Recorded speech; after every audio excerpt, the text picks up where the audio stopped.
لكن راح نكفي من هون l'interprétation des limites et détermination des asymptotes. Donc, si je calcule une limite, je peux déduire s'il y a une asymptote ou non.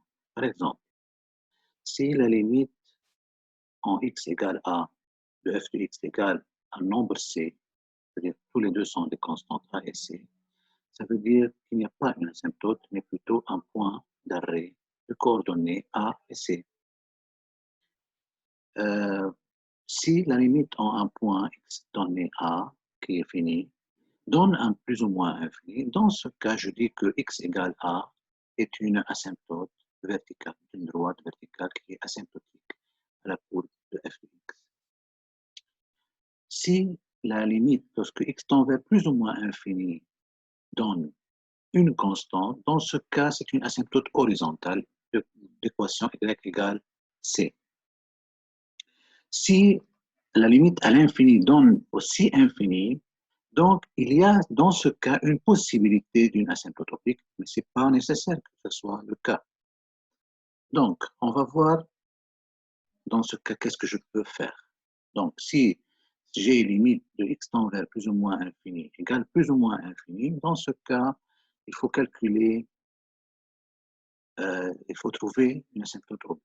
Si on a une droite candidate, si on nous donne dans la donnée y égale px plus q et on nous donne, on nous dit, montrer qu'il s'agit d'une asymptote oblique, dans ce cas, il suffit de calculer la limite f de x moins p de x plus q,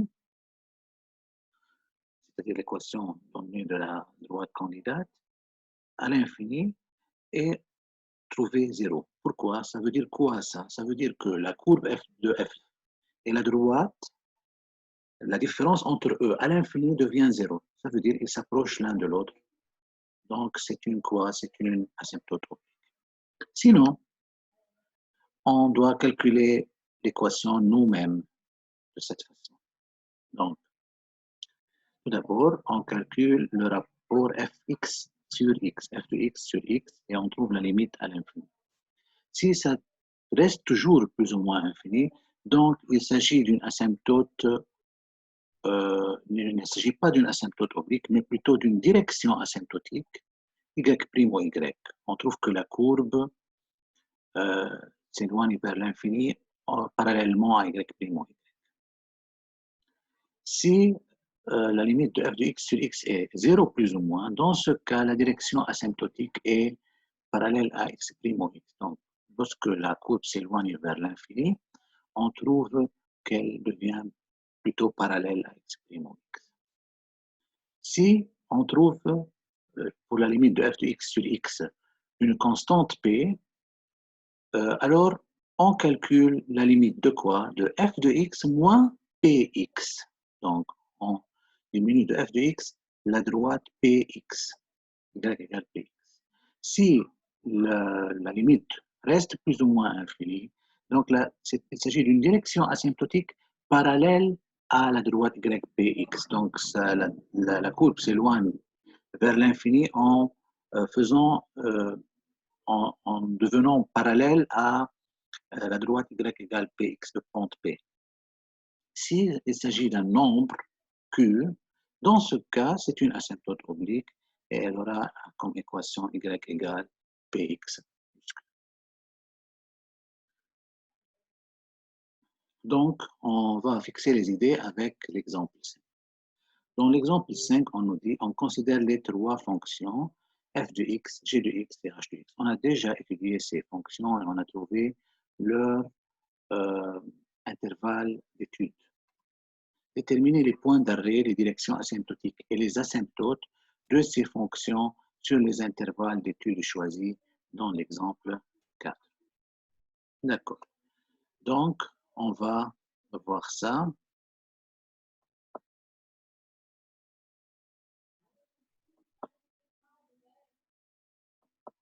Alors, voilà, ce sont notre fonctions avec les intervalles d'étude de chacune. Donc, il faut calculer les limites aux bornes des intervalles. Donc, pour f de x, dans l'intervalle d'étude, c'est 0 plus infini, comme vous voyez là. Donc, il faut calculer quoi? Il faut, puisque c'est fermé ici, je ne calcule pas la limite, mais plutôt je peux calculer tout simplement f de 0. Donc, je calcule f de 0, normalement, et je trouve 2. Donc, le point 0, 2 est un point d'arrêt.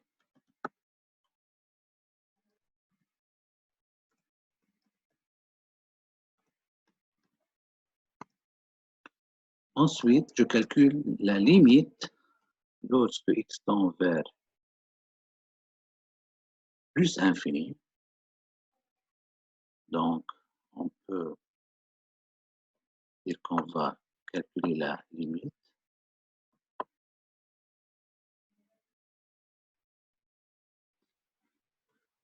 Donc, voyons.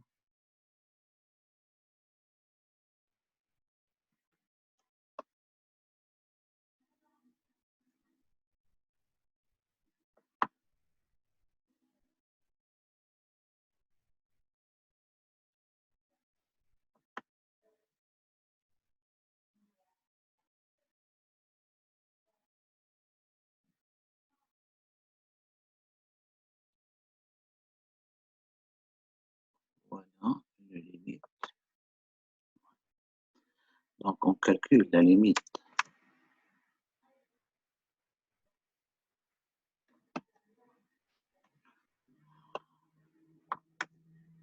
lorsque x tend vers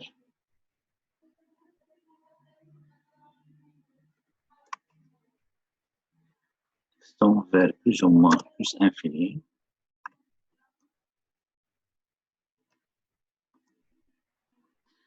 De x carré plus 2. Donc, la première calcul donne plus infini au carré, plus 2, ça donne aussi plus 1. Donc, il y a possibilité d'une asymptote oblique. Pour savoir si il s'agit d'une asymptote oblique ou non, je calcule la limite donc de f de x sur x. F de x sur x. Je calcule. Donc, cette fois-ci, je vais calculer les limites de f de x.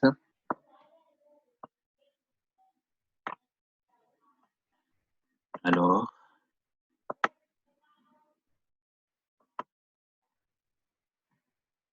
c'est f de x sur x. Ça devient la limite de quoi?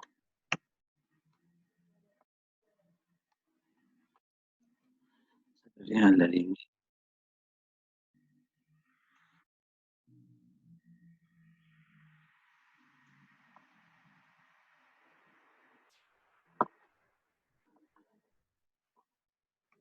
du programme. OK. Ça nous donne x.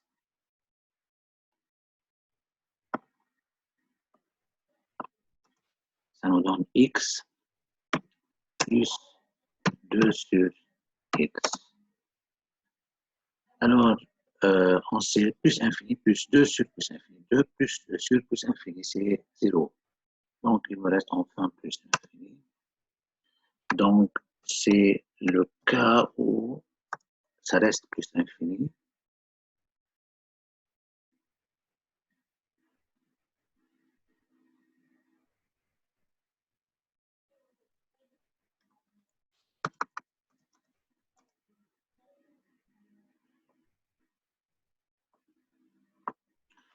Et par suite, on dit quoi? On dit qu'il s'agit d'une direction asymptotique parallèle à y'. logarithmique. Et ça, c'est le cas de toutes les fonctions, en fait, polynomiales. On va le voir ensuite. On passe à la deuxième fonction. Deuxième fonction, on a beaucoup de limites à calculer. Donc, tout d'abord, il faut calculer la limite. Donc, on va calculer la limite lorsque x tend vers 0, 0 plus cette fois-ci, 0 donc plus, parce qu'on est en haut de 0 là, de ça.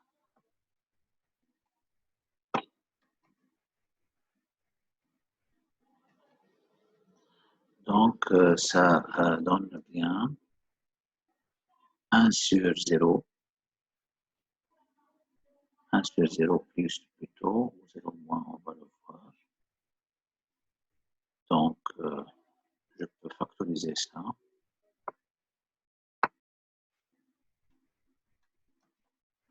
Donc, ici, je peux prendre x en facteur. J'aurai x facteur de x2 moins 4.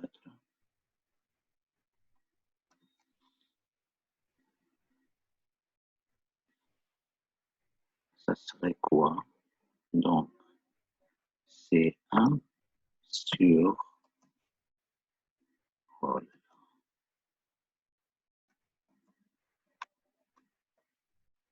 1 sur 0 plus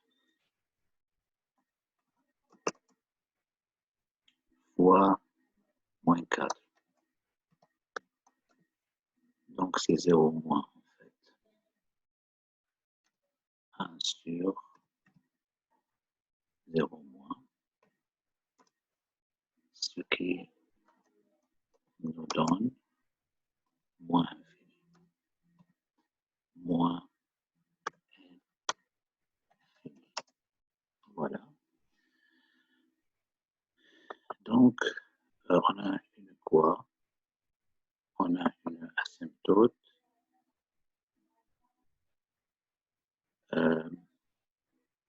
verticale. X égale 0. Donc,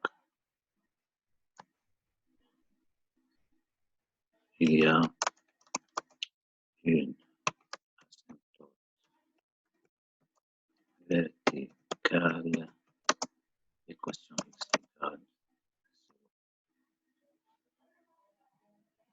Ensuite, on calcule la limite lorsque x tend vers 2, comme vous voyez là. On a le 2 moins et le 2 plus. Voyons, pour le 2 moins. Alors, qu'est-ce que j'aurai?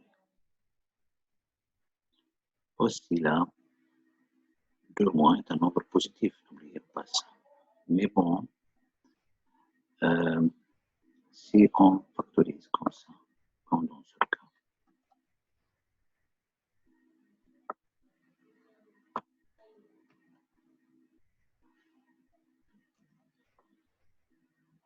alors,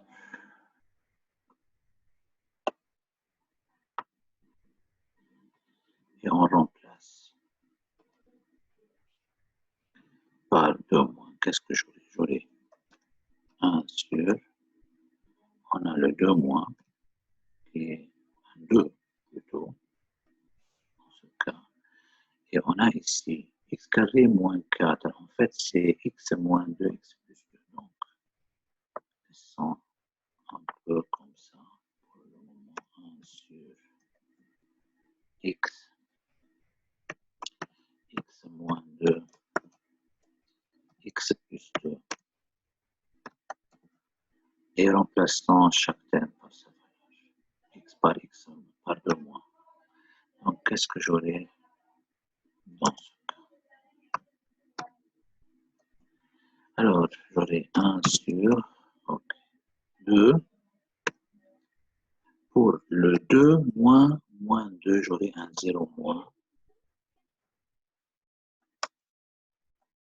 Et pour l'autre, ce sera 4. Donc, en gros, ça devient 1 sur 0 moins. Et voilà, c'est moins infini aussi.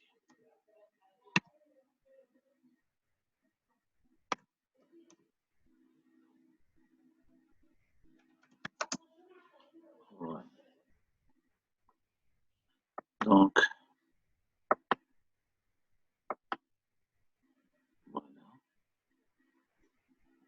de même, si je répète le même calcul pour 2 plus, j'aurai plus l'infini. Donc, je vais le répéter tout simplement ici. Donc, écrire plus.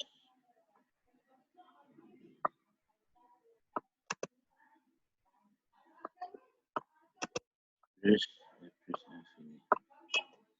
Donc, on a une asymptote, une autre asymptote verticale. Il y a une asymptote verticale égale 2 aussi. Une autre asymptote verticale.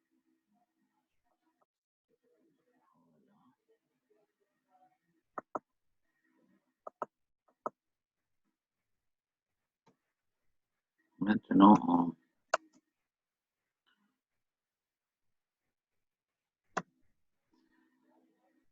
on passe à la dernière limite ici, c'est pour plus infini.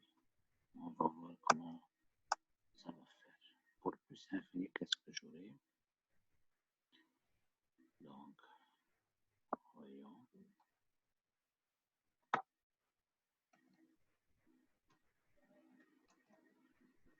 Donc, pour plus infini ici,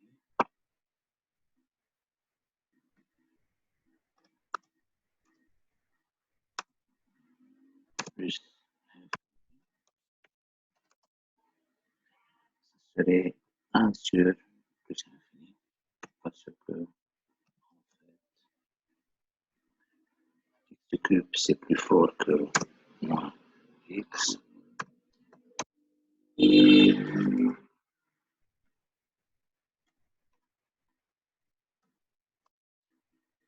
ce qui donne 0 plus. Et par suite, on a une asymptote. Il y a asymptote.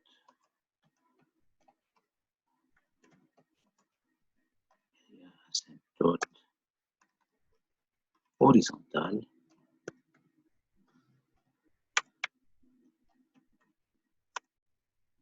Y égale 0. Voilà. Donc, on a au total 3 asymptotes dans ce domaine. N'oublions pas que ce domaine est la moitié du domaine initial, donc j'aurai en fait 3 asymptotes verticales et une horizontale. Maintenant, on passe à la dernière fonction qui est une fonction trigonométrique, comme vous le voyez. Donc ici, c'est très facile. Il faut juste faire quoi? Calculer les points d'arrêt parce que ils sont fermés là, les bols. Donc, il suffit de calculer h de 0. Ça serait 5 sinus de pi.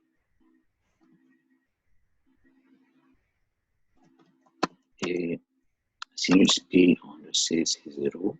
Donc, c'est 0. Ensuite, h de 1 sixième. h de 1 sixième est égal à 5 sinus de,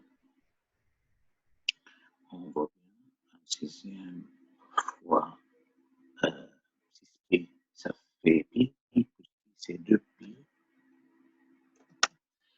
Ceci, c'est 0. Donc, ce sont les deux points d'arrêt. Deux points d'arrêt.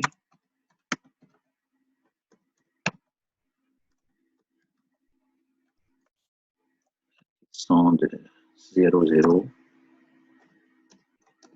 et sixième 0.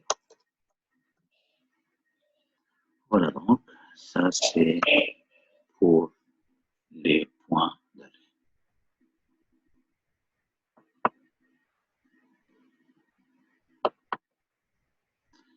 Revenons donc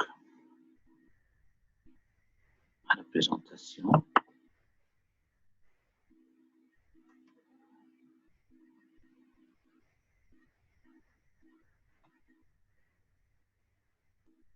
Étude de la variation d'une fonction. Donc ici, on va étudier maintenant la variation de la fonction. Étudier la variation d'une fonction revient à répondre aux deux questions. Est-ce que la fonction est continue sur son domaine de définition, c'est-à-dire l'étude de la continuité, ou est-ce que la fonction est croissante, ou est-ce qu'elle est décroissante, elle est constante, elle fait un maximum, un minimum. C'est l'étude de la monotonie. Donc, l'étude de la continuité d'une fonction. En général, la continuité dans le domaine ne pose pas de problème. Cependant, dans le cas des fonctions définies en pièces, on peut vérifier la continuité pour une valeur x égale à. Si on a une fonction définie par pièce, on peut vérifier la continuité par les formules suivantes. On calcule la limite lorsque x tend vers a moins. Si elle est égale à f de x égale à a, la fonction est continue à gauche.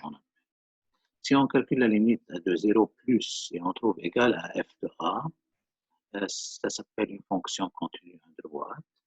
Si tous les trois sont égaux, on dit que la fonction est continue en a.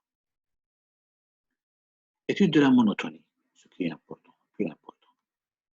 Une droite d'équation y égale px plus q est croissante, on le sait bien, si la pente p est plus grande que 0. Elle est décroissante si la pente p est négative et elle est constante si la pente p est égale à 0. Donc, ça, c'est pour les droites, il est très facile à remarquer. Maintenant, pour une courbe, si on considère sur la courbe représentative, c'est f d'une fonction f de x, deux points a, de coordonnées petit a, x égale petit a, et par suite y de a égale f de a, et b et f de b. La pente de la droite AB se calcule par, on le sait bien, y de b moins y de a sur x de b moins x de a, donc c'est f de b moins f de a sur b moins a.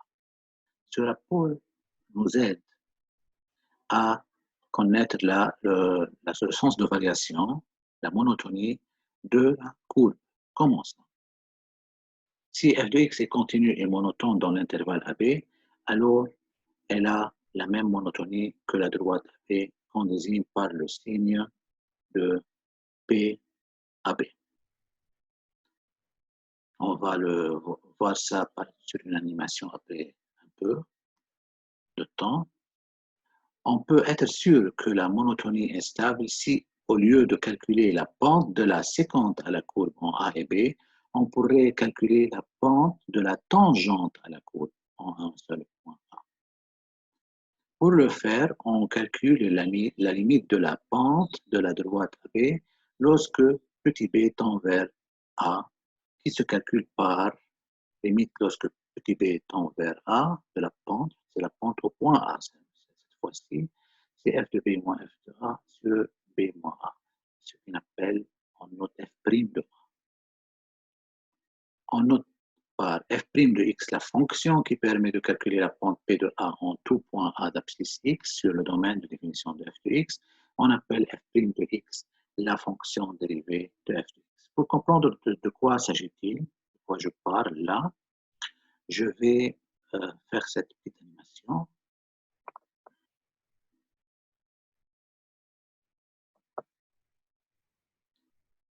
Cette animation sur GeoGebra. vous voyez bien, c'est une fonction. Peu importe c'est quoi cette fonction. Ce qui est important là, vous voyez la courbe représentative. J'ai choisi 2 points A et B sur cette droite. Si l'intervalle contenant A et B est un intervalle où la fonction est bien monotone, comme vous voyez, elle est croissante par exemple ici, donc elle est croissante comme quoi? Comme la droite AB. Si je choisis par exemple A et B, B ici et A là, la droite aussi est décroissante comme la partie de la courbe où j'ai choisi A et B. Maintenant, ce qu'on a appelé dérivée, c'est quoi? C'est lorsque B s'approche de A jusqu'à devenir confondu avec elle.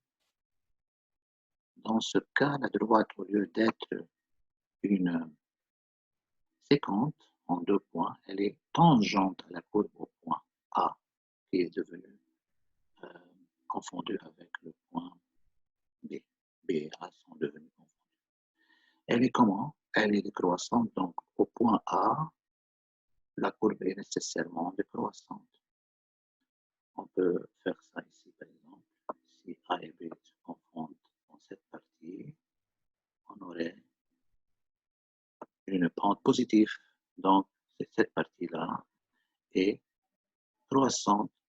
Si, par exemple, ils se confondent avec le point C, qui est un maximum, qu'est-ce qu'on trouve? On trouve que la droite, c'est difficile de le faire, mais voilà. La droite, elle est comment? Elle est parallèle à l'axe des X, donc elle est constante. Donc, ça nous permet de déterminer les points où il y a changement du sens de variation. Croissant, constante, décroissante, constante, et puis croissante. Donc, les points C et D, on peut les chercher grâce à cette fonction appelée fonction dérivée. On va revenir à la présentation pour comprendre.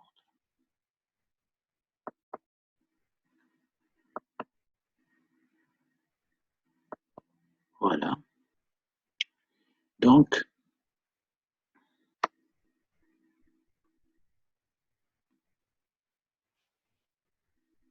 comment on calcule cette fonction?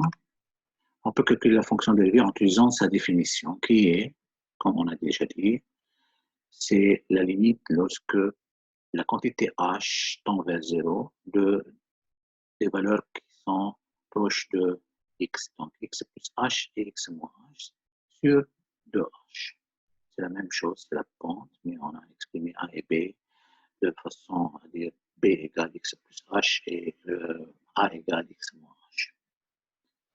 Donc, de cette façon, on peut calculer la fonction dérivée. C'est la définition de la fonction dérivée. Mais on peut retenir aussi des formules qui facilitent le calcul. On a déjà étudié ces formules dans le cours. Tout d'abord, la dérivée d'une constante d'un nombre indépendant de x, c'est 0. La dérivée d'une fonction multipliée par un constant p sera égale à p fois la dérivée de la constante de la fonction, p fois la dérivée.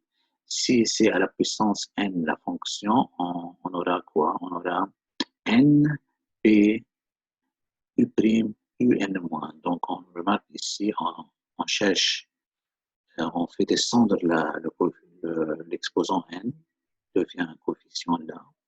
Le coefficient qui était déjà reste le même. On calcule la dérivée de la fonction qui est relevée à n', prime, et on diminue une des puissances ici de n.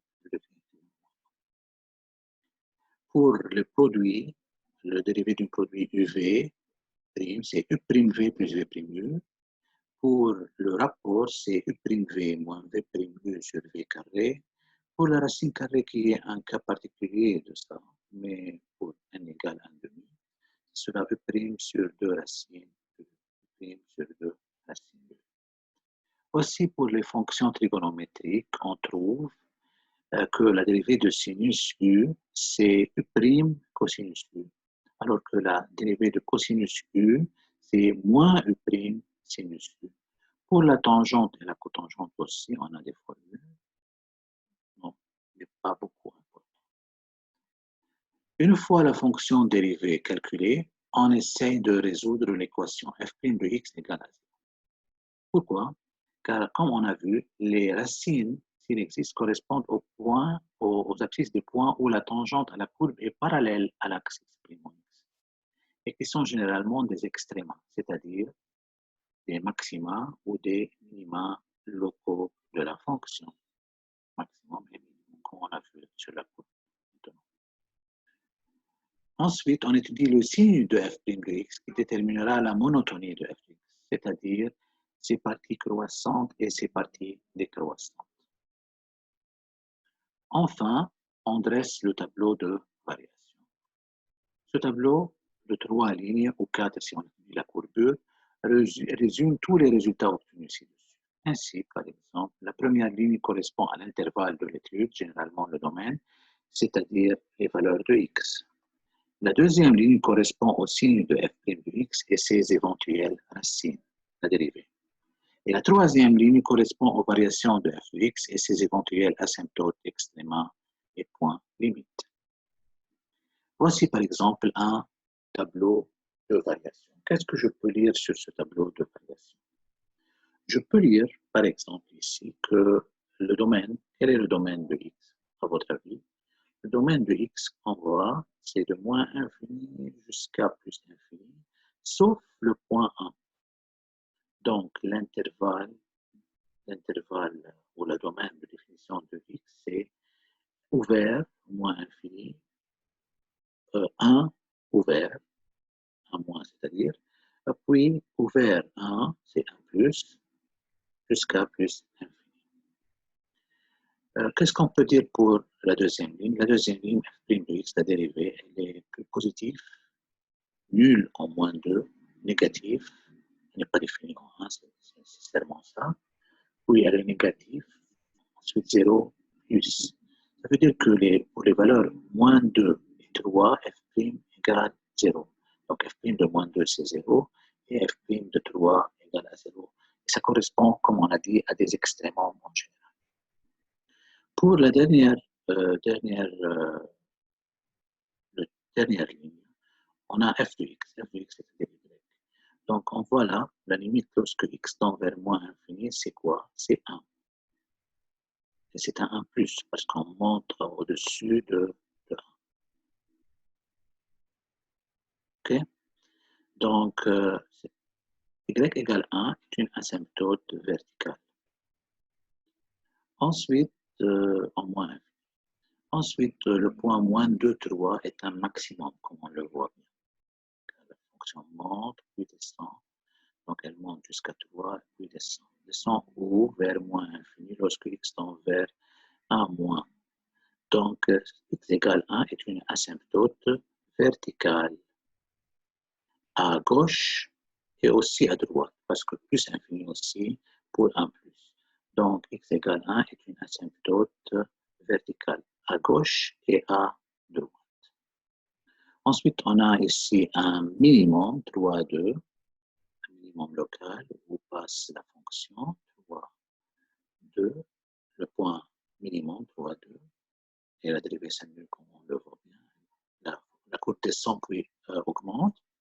Enfin, elle augmente plus infini, plus infini. Donc, il y a possibilité d'une asymptote oblique. Puisqu'on a écrit ici une fonction, y égale x de moins 3, c'est une équation de droite. Donc, y égale x de moins 3 est une asymptote oblique en plus infini. Donc, on peut, comme vous voyez, dans le tableau de variation, résumer tout ce qu'on a travaillé pour une certaine fonction. Essayons maintenant, à partir du tableau de variation, de dessiner la courbe représentative de la fonction. Donc, on commence tout d'abord à dessiner les asymptotes. Donc, on a vu qu'on a une asymptote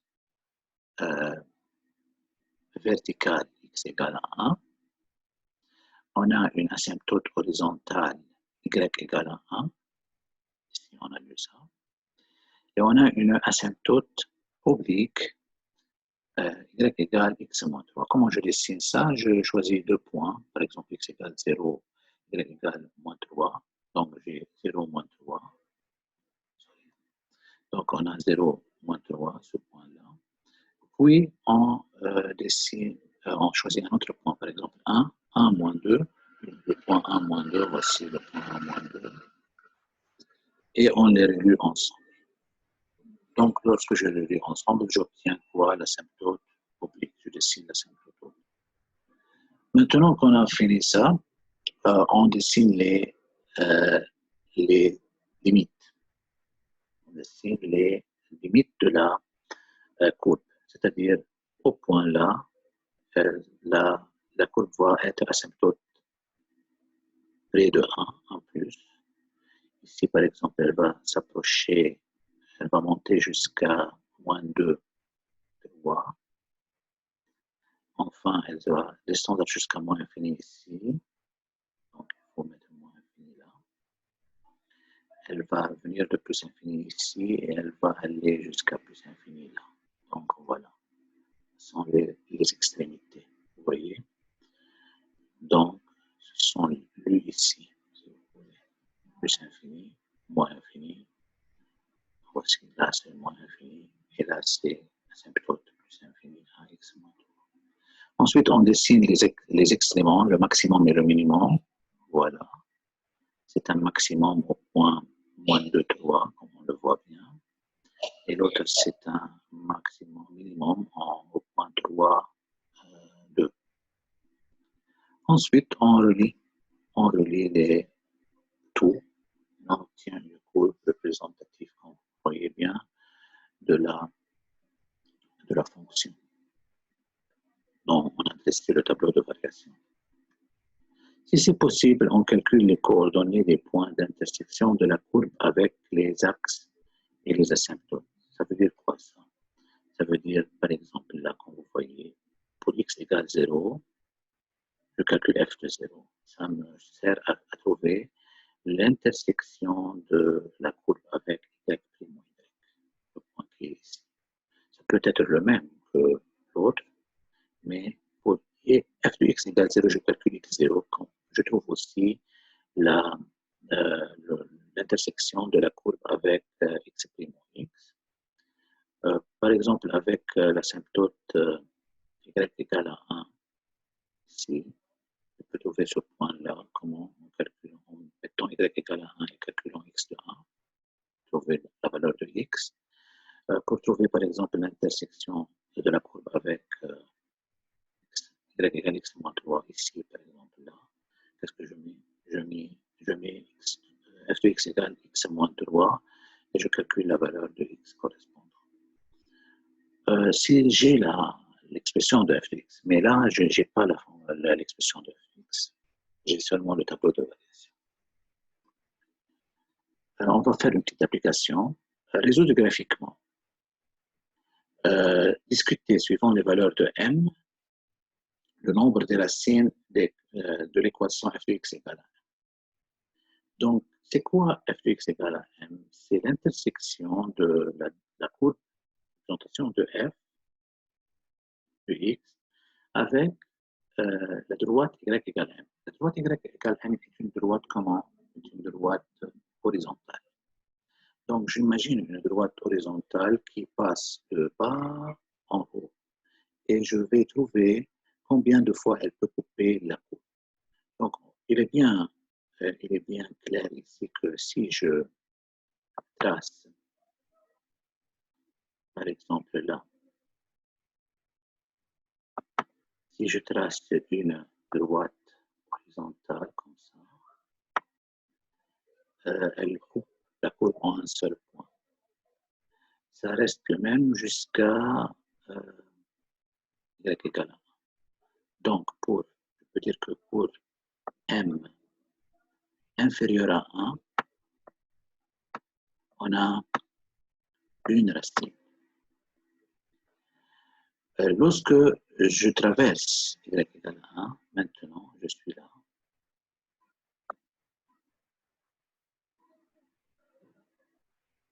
Voilà.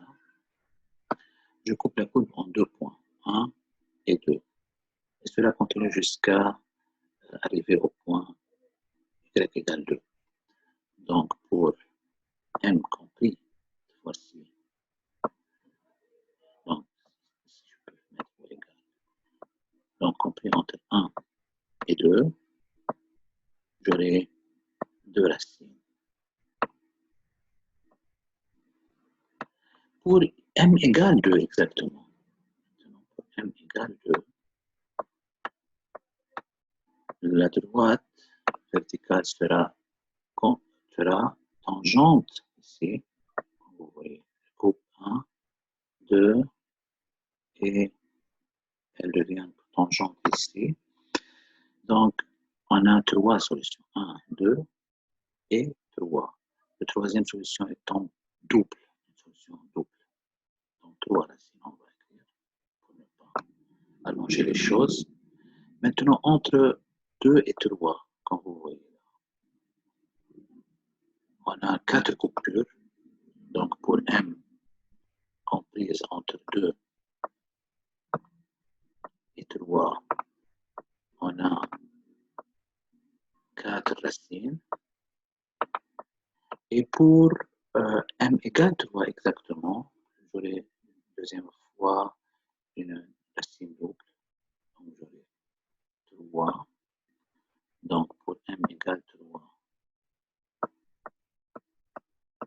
on a 3 solutions. Et pour m plus grand que 3, la courbe sera coupée seulement 2 fois. Et j'aurai 2 solutions. Donc j'ai fait la discussion demandée au parti 1. Donc, suivant les valeurs de m, j'ai trouvé soit une racine, 2 racines, 3 racines et même 4 racines dans certains cas. Maintenant, la question de si f de 0 égale 0, on me dit que ce point-là est un point de la courbe. Étudier, suivant les valeurs de x, le signe de f de x. Quand est-ce que f de x est positif, quand est-ce qu'il est négatif? Il est positif lorsqu'il est au-dessus de x' x et il est négatif lorsqu'il est au-dessous de x'. Donc, il est bien facile de voir que f de x il est négatif seulement entre 0 et 1. X compris entre 0 et 1. Donc, entre 0 et 1,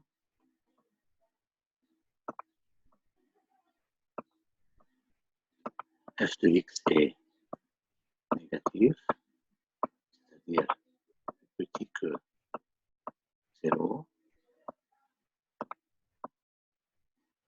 Il est égal à 0 pour x, égal 0. C'est égal à 0. X, il est nul, comme on a donné ça. Et enfin, on a pour ailleurs, on a quoi? F de x plus grand que 0. Ça veut dire pour x inférieur à 0 ou x supérieur à 1, f de x elle est comment? Elle est positive.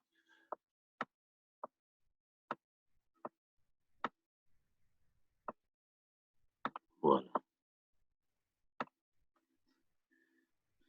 Ok, donc ça c'est bien la question.